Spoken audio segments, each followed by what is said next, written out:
13th. Nor'easter in the Northeast, and that can't stop us from having a hockey talk show.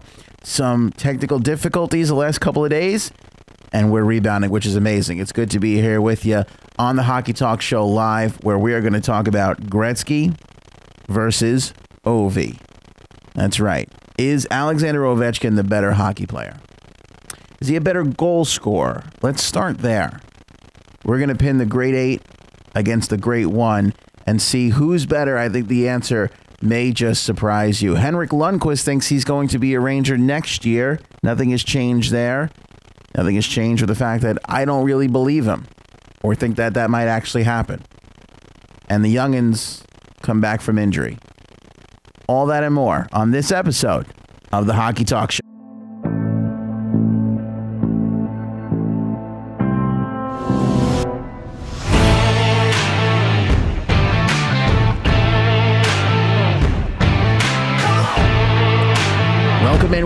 Welcome in, yes. Hockey Talk Show live on a Tuesday, March 13th. We are back, and it is nice to be here. We are running on some fairly new equipment, so please do let me know in the comments if you're watching, where you're watching from. Give me a hi, hello, how's it going? And you sound good, you sound crummy, you sound this, you sound that. Let me know in the comments below how we're sounding out there. I think we're doing all right. It looks like we're doing pretty okay. But let me know where you're watching from and if we're sounding okay for you guys right now on the Hockey Talk Show. It is good to be back here live on this we're doing Tuesday. A couple of technical glitches, but it looks like we're back in action. And I'm excited to be here talking hockey. You got to be excited if you're a Toronto Maple Leafs fan. It looks like Austin Matthews is on the road to recovery. Missing a whole bunch of games, and he practiced with the Maple Leafs today, which is a killer sign for the Maple Leaf organization. You want to get him back in the mix. You want to get him going. Leafs are going on a run here, and they are going to need everybody in the organization full throttle, especially 34, if they're going to have the confidence that they need to roll on in to the playoffs. So Austin Matthews back in a practice uniform. Mike Babcock taking some caution, saying that he wants him to be over ready, which I totally agree with. When you're talking about your franchise player, over ready is an understatement, if I can use really bad terminology. Over ready is an understatement to a degree there. But I think Austin Matthews coming back is maybe out of all of the injury returns we're going to talk about here up the top of the show is probably the best. Now, the Leafs have maintained their own 5-3-2 in the last 10. They're still doing all right. You know, they're going to be in that third spot. Boston has really just kind of separated themselves 7 points ahead. So it looks like it'll be Boston with the home ice against the Leafs. But I think we're looking at maybe perhaps one of the more exciting first-round matchups in the playoffs this season. Of course, you know, we got to look at Philly and Pittsburgh if that stays where it is, but that doesn't necessarily look like it's going to with the way that the Columbus Blue Jackets have reignited themselves when they suddenly realize, oh my goodness, we're still in this. They are 7-3 in their last 10 games. So the Blue Jackets are playing their rear ends off, which is amazing. And you know, they could make a run, and Philly could find themselves out of that. So we might not have that Pennsylvania matchup, but I think it would be amazing if we did. But either way, Boston, Toronto, looks like it's going to be good. Adam, welcome into the Hockey Talk Show. First time watching the show live. Awesome to have you here. Robin on Facebook, I want to say hello to you guys. We kind of had this weird thing. We weren't on Friday. We missed yesterday due to some technical difficulties, but we're back, and it's so great to be here. We're going to talk the Great 1 versus the Great 8. I have an interesting little take on this, on as far as who is actually better, and I'll be interesting to get your guys' opinion on that. So jump in on the chats, and of course, if you're listening to this via podcast, you could always shoot us a tweet at Hockey Talk Show. We are at Hockey Talk Show on Twitter. You can see all of our pedigree info down there. We do call-ins, although we're not going to take calls tonight because I want to move through the day's news here and get through it pretty quickly. So Austin Matthews practicing with the Leafs, and it looks like he's going to make his return. Not as significant because his team's not heading to the playoffs, but Jack Eichel practiced with the Sabres today as well. First time he's really been on the ice since February 10th, so the Sabres think he could be back in the lineup by Thursday, which will be great for the fans up there in Buffalo because there's not much to play for this season, but you do want to show up and watch number 15 play. Matt Murray is traveling with the Pittsburgh Penguins, although Mike Sullivan said today it doesn't look like he is going to be playing against the Rangers. It'll be Pittsburgh and the Rangers from Madison Square Garden tomorrow night, but it'll be good to have Matt Murray back in the mix. Again, like Austin Matthews, Pittsburgh has held their own. They're doing okay. Tristan Jarry has come in and been serviceable. 6-4 in their last 10. Like I said, solidly in that second place. Well, not as solid as Boston, but they got a 3-point lead on Philly, so maybe not as solidly. But they're 1 point away from Washington, so they're going to be in good shape no matter what happens here the remainder of the season. So we'll look for Matt Murray to come back into the lineup for the Pittsburgh Penguins. So Matt Murray, Austin Matthews, and of course you got Jack Eichel coming back to the lineup now for their respective teams. Before we get into our main topic, I do want to bring up this from the Carolina Hurricanes because this is something that we're going to tackle on an upcoming show, and we'll delve into this a little bit more. The general manager's search of the Carolina Hurricanes. I want to spend a good amount of time on that. We don't have that time tonight.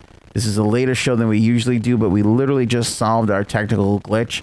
So I wanted to get some content out there for you guys tonight. So this is not going to be like our traditional show where we can take questions and we'll do calls and, you know, we'll do all that fun stuff. But I did want to make sure to get a fresh show out there and not be too far behind the 8 ball for you guys. You know, because I know I've been getting your messages on Facebook and everywhere else that you guys are missing the show.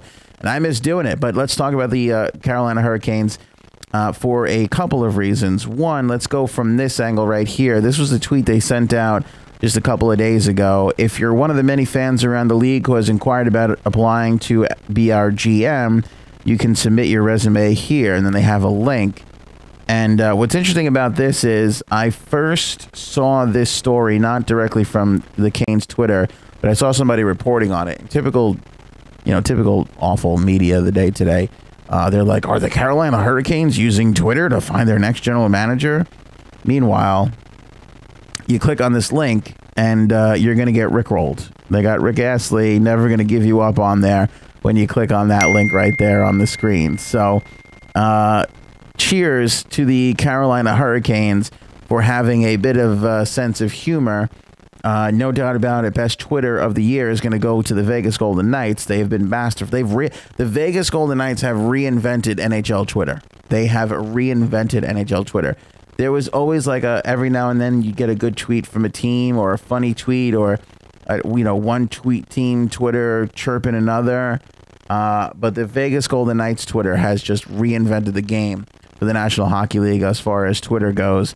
And it's good to see the Carolina Hurricanes getting in the mix and having a little bit of fun with their current situation. Speaking of, and this has been widely reported, so we'll touch on it really quickly here.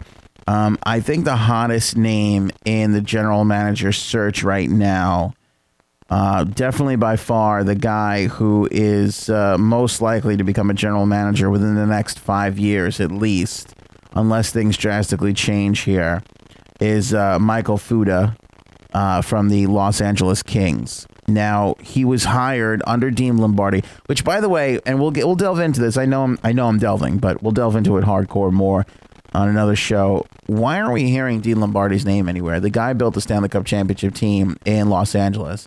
I know he was pretty much unceremoniously fired, but why isn't Dean Lombardi's name being thrown around a little bit more? He's currently working for the Flyers under Ron Hextall, which isn't a surprise because Ron Hextall was an assistant GM under Dean Lombardi. So that's one pal throwing his other pal a bone. Clearly he wants to get him back in the mix of the National Hockey League. Dean Lombardi's got a great a great resume. Is he the best general manager in the world? I don't think so, but he's certainly worthy enough to be thrown around when you're talking about a general manager opening. But anyway, Michael Futa is the new up-and-coming kid. He's the guy, and he has pulled his name out of contention. He says that he doesn't want to become a distraction for the Kings. Now, he was hired under Dean Lombardi, and then when Rob Blake became the general manager, in order to not lose him, they gave him a promotion. So he goes over to the assistant general manager position for the Kings. But essentially, it was just a promotion because he's done really good in player development for the Kings. And they don't want to lose him. But at a certain point, you're going to have to lose some of these great assistant GMs go on to be GMs. Assistant coaches go on to be coaches. It just happens that way. You can try and keep them happy, and I think it's great that they tried. I think it's really great that the Kings tried. And they've got him again for another year, and that's amazing. But honestly, Fuda is going to go, or Fuda, I think is the official pronunciation. He's going to go on, and he's going to be a general manager somewhere, if not for the Carolina Hurricanes. I do think it's complete BS, his reason that he doesn't want to be a distraction for the Kings as they're making a run here for the playoffs. I just think that he doesn't want the job. I just think that he doesn't want to work for a crazy owner. And I can certainly understand that. The new owner for the Canes, he's going to be an interesting guy. He's not going to be a traditional owner. I think he's going to be very involved, a la Mark Cuban. You can get more of my thoughts on this from the car show that we did the other day on my way back from the Apple store as we were fixing our technical glitches. I gave a little bit of opinion on there, but now that we're back in the studio, and when we have a little bit of time and when we find out a little bit more of the process and how far along the process is, we're going to delve into the Carolina Hurricanes GM search. But I just wanted to throw that out there, that Fuda, I think, is the lead candidate, and he has pulled his name out of the hat. Lead candidate as far as not for that job specifically, but as far as, he's going to be the next guy. Like, anytime there's an opening, like, he's going to be one of the three names that is always going to be in the mix. And eventually it's going to get to the point where he is going to get a gig somewhere. Like, I think he's just going to be the guy. It's kind of like, what's his name over with the New York Rangers? What's his name? The assistant coach for Lindy Ruff. Lindy Ruff is going to be a head coach in the National Hockey League again. Like, there's no doubt in anybody's mind. It's, whether it's with the Rangers after Vigneault gets fired or whether it's with somebody else, he's going to be a head coach again in the National Hockey League. It's just one of those things. And I think this Fuda kid has done really well and really built up his cred behind the scenes. So I think he'll be back. Henrik Lundqvist did an interview with the New York Post. We'll do this and then we'll get to Gretzky versus Ovi. And he said all the right things. I will say this. He said all the right things while talking to the nut bar, the complete wacko, the crazy person that is Larry Brooks. And he said that his mind hasn't really changed much from where he was at the middle of the season when things weren't going well. And Larry Brooks interviewed him and said, your team has come out there and they've said rebuild, and there's all these questions. Are you going to stay with the team? Do you want to stay with the team? And he said yes. And, they got 12, 15 games left, whatever it is. And Larry Brooks, having to come up with something, reached out to Henrik and said, can you do an interview? What do you think? Where's your head at? Is it still in the same spot? And his response was, yes, my head is still in the same place. I, honest to goodness, don't really feel that Henrik Lundqvist is going to be a New York Ranger past this season. There's just something in my gut that tells me that he'll be moving on, whether it's up to him or not. I just feel like Lundqvist is through in New York. I don't doubt his sincerity of his desire to want to stay. He's Mr. New York. He's one of those guys. If there's any guy that's going to stay, I can see him staying. But at the same token, like, I know he's getting up there in age, and if it doesn't work out in 2 years, he's not going to be as good, and he's going to be kicking himself for staying with a rebuilding team when and if he's had a chance to go on and play somewhere else. Now, we talked about this a bunch. His contract precludes him from becoming an easy trade target. It's not going to be easy to trade Henrik Lundqvist. But that aside, he's at his prime now. And as I've been saying, and as I said at the beginning of this season, and you can go all the way back on the Hockey Talk Show channel on YouTube, I said at the beginning of the season, Henrik Lundqvist should be traded. Because you're never going to get more out of him than you are right now. And I think that Jeff Gorton has done a phenomenal job with the Rangers. And I think he's gotten some great returns for what he's given up. And I think he's building his team here. And I think that, you know, when push comes to shove, Gorton is on a little bit like a gambler's high. Like when you're doing really well and you're like, I can... When you're killing it at the blackjack table and you look over at the craps table and you've never played craps in your life, but you're like, I think I could take craps tonight. Tonight's my night. I think I'm going to go. I think that's how Jeff Gordon's going to feel. At the end of the day, he's going to have some teams like the Edmonton Oilers. Not saying that this is going to be one of the teams that's knocking on Gordon's door, but the New York Islanders. When you look at the teams that are built fairly well and just have awful goaltending, I think some of those teams are going to come knocking on Jeff's door and they're going to say to him, look, what's it going to take to get Lundqvist off your roster and onto mine? And then he's going to have some decisions to make. We're short on time, so let's get to our main topic. The Great One versus the Great Eight. Ovi versus Gretzky. Who's the better player? Who's the better goal scorer? Let's go there. Let's go with goal scorer, because the best player, and it has always been my assumption, it always been my opinion, that it's Gretzky. I just, you know, for what he did, it was phenomenal. Tom, you didn't miss anything. We were working up to it. We were going through the day's news. Sharon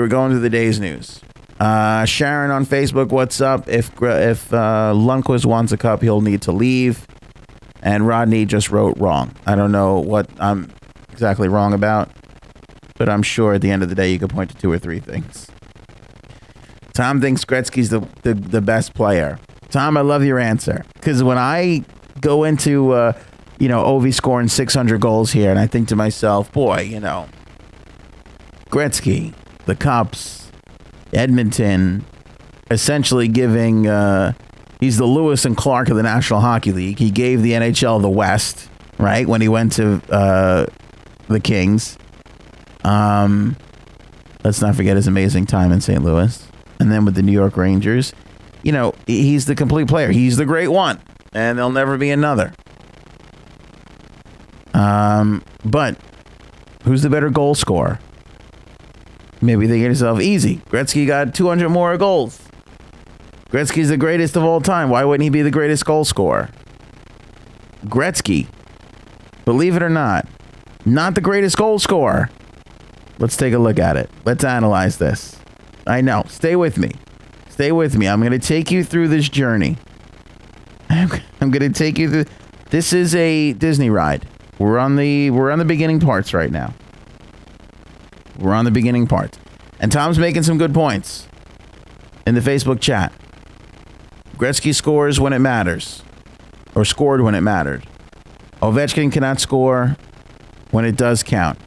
Gretzky also made other players better. Sharon, he scores when it matters for his stats. It's true. Ovi will forever be hampered by the fact that the Capitals have never advanced or won a cup. It's true. But let's take a look at goal scoring. Let's analyze goal scoring for a second here. Let's take a look at the numbers. Ovechkin became the 20th player to score 600 goals when he scored twice with the win against the Jets. Gretzky scored 894 goals in his career. Ovi's at 600. Let's take a look at the numbers. Ovechkin's rate of scoring is .61 goals per game. if he were to catch up to Wayne Gretzky, he would need to play another 485 games. That's around 6 more seasons. At 32, this is entirely possible. Entirely possible. Now, let's follow my words here. I'm not saying he's going to do that. I'm saying at 32, this is entirely possible. Is he going to catch up to him? Can he catch up to him? It's a fun topic to talk about, but that's not what I'm talking about. I'm talking about right now, as we stand, Alex Ovechkin is a better goal scorer than Wayne Gretzky. And the numbers don't lie. Let's look at the numbers. Ovi scores at .61 goals per game average. When comparing the score totals of each player, it's important to consider that Gretzky played during a higher scoring era.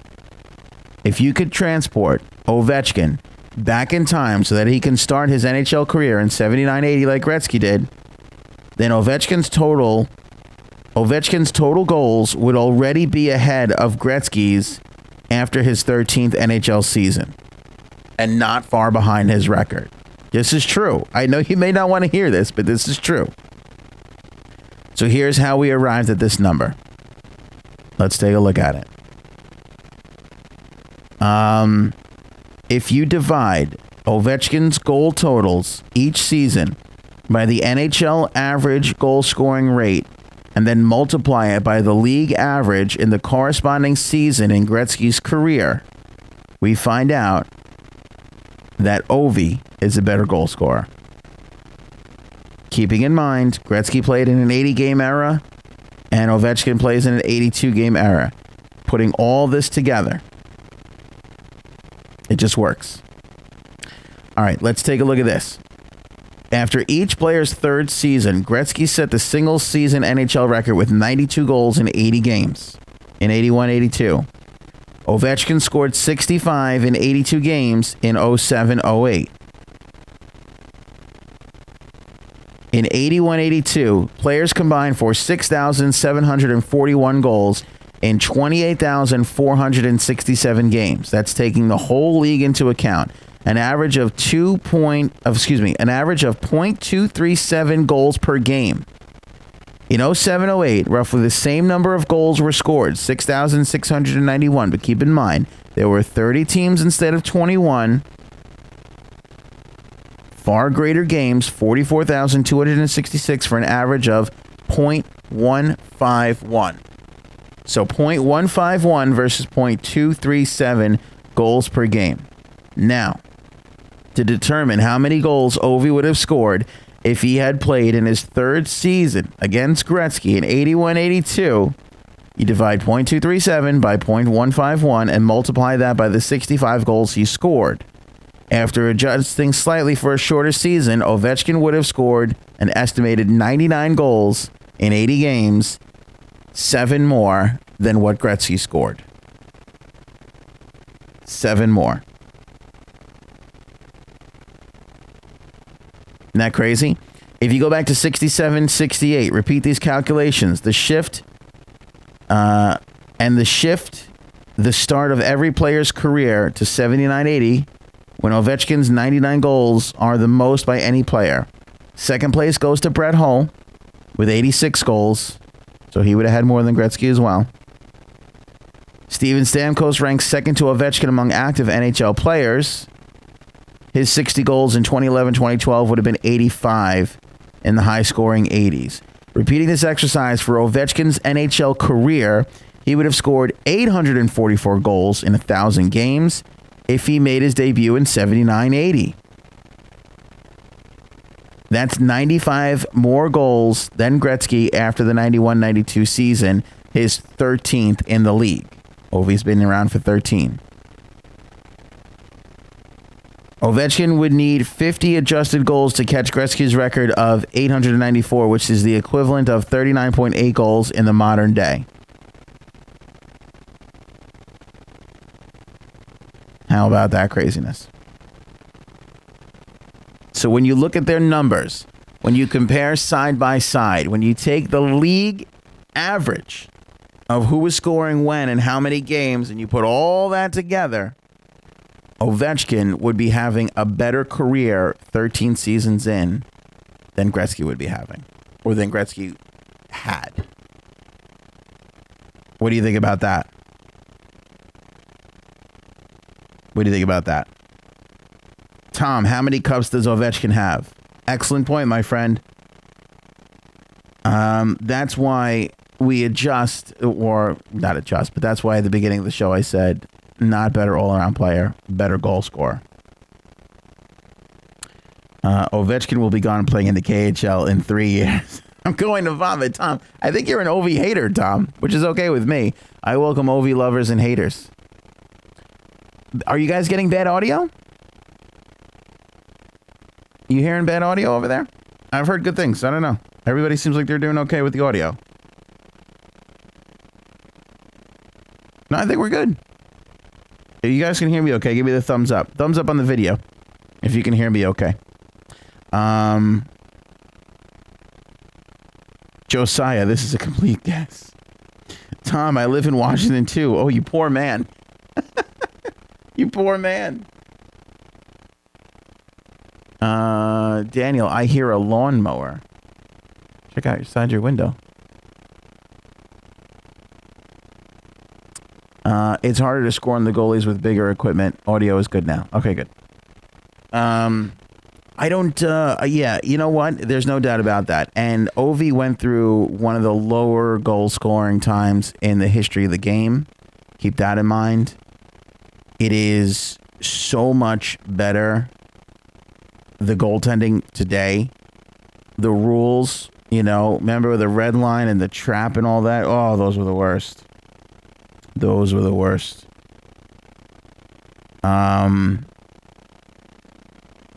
Overall, it's an interesting exercise to go through. It sounds like a helicopter. All right. You know what? We're going to wrap it there. The lawnmower sound is Anthony's wife running over his stinky gloves in the backyard. Those gloves stunk. We're going to end it there. If we had some audio issues, I do apologize. I was having, we are having some issues here because of the nor'easter outside of our studio.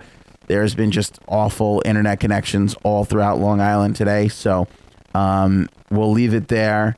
What do we got? 27 minutes? Half-hour show, not that bad.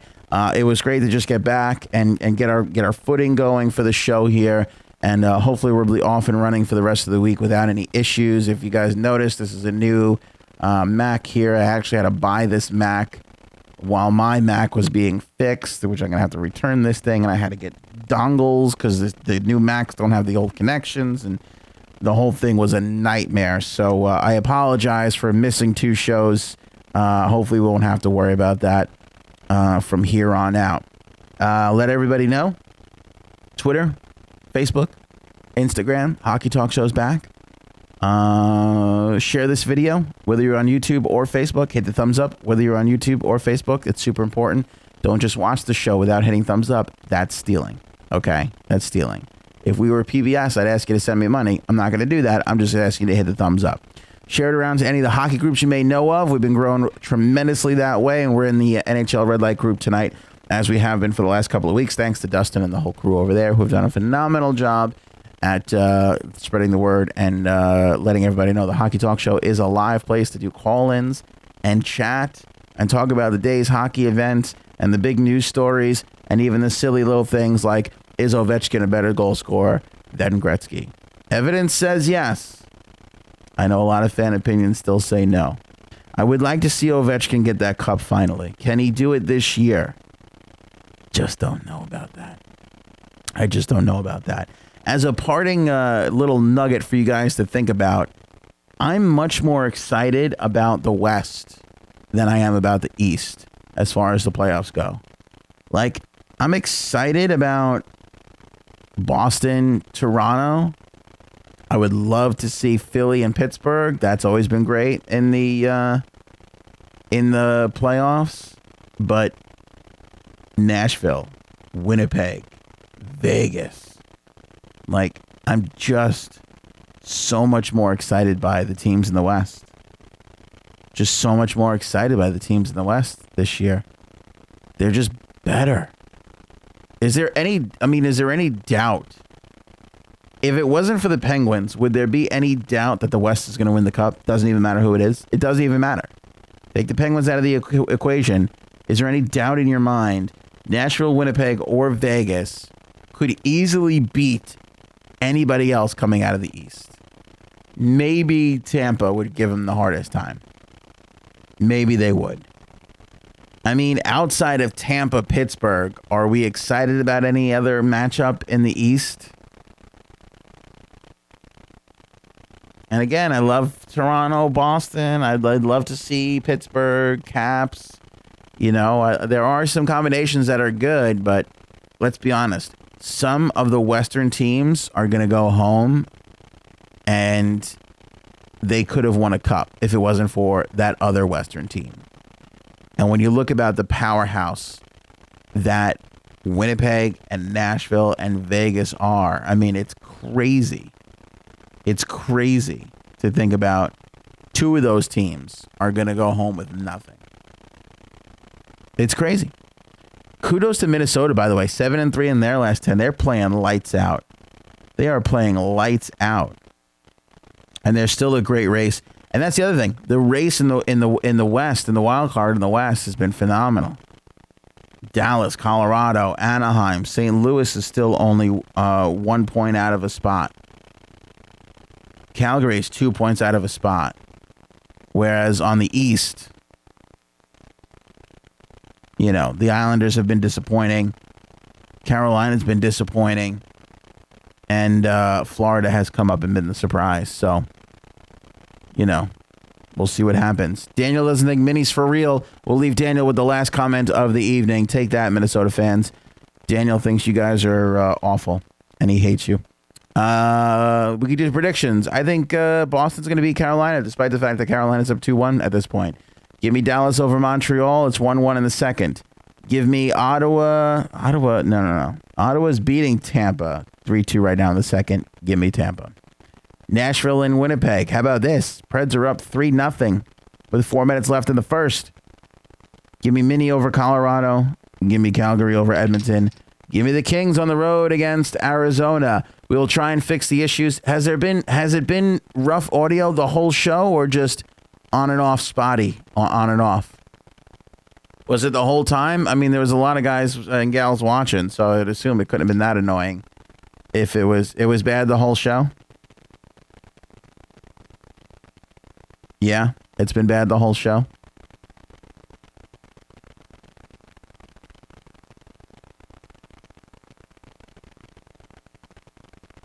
It's like a staticky sound.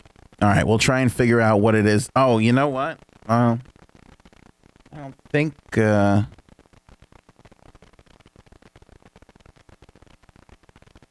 All right, we'll analyze it on our end. We're obviously dealing with a new piece of equipment here, but we'll analyze it on our end. Thanks, everybody, for your opinions.